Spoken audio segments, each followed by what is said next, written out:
गलियो काशी हम गलियो गे, काशी हम गलियो बनारस गलियो वहीं से गलियो गे। बेटी हो हरदी टोना वहीं से ले लियो गे। बेटी हो हरदी टोना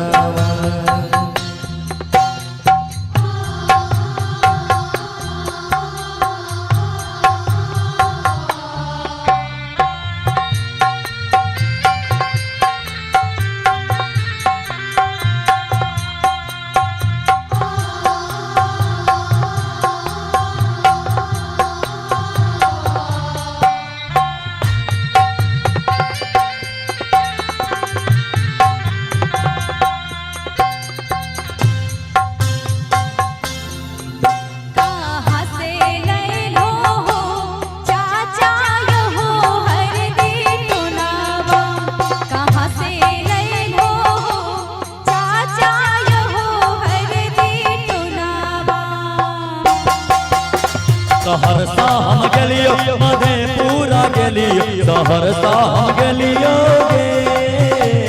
सहरसा हम गलियो मधेपुरा गलियो वहीं से ले लियो गे।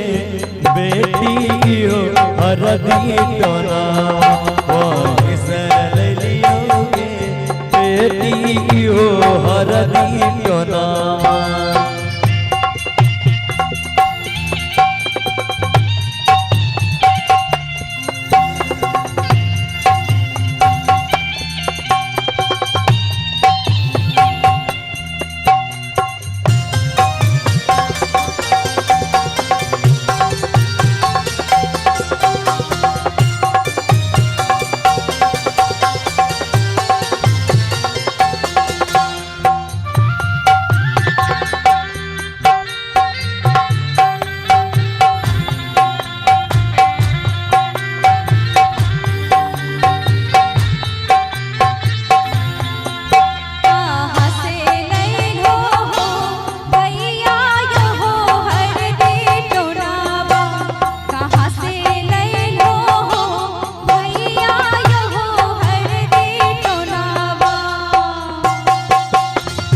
मुंगेर हम गलियो भागलपुर गलियो, मुंगेर हम गलियो गे।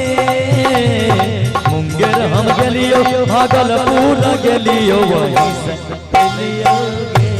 बहिना ये हो हरदी टोना वहीं से गलियो गे। बहिना ये हो हरदी टोना।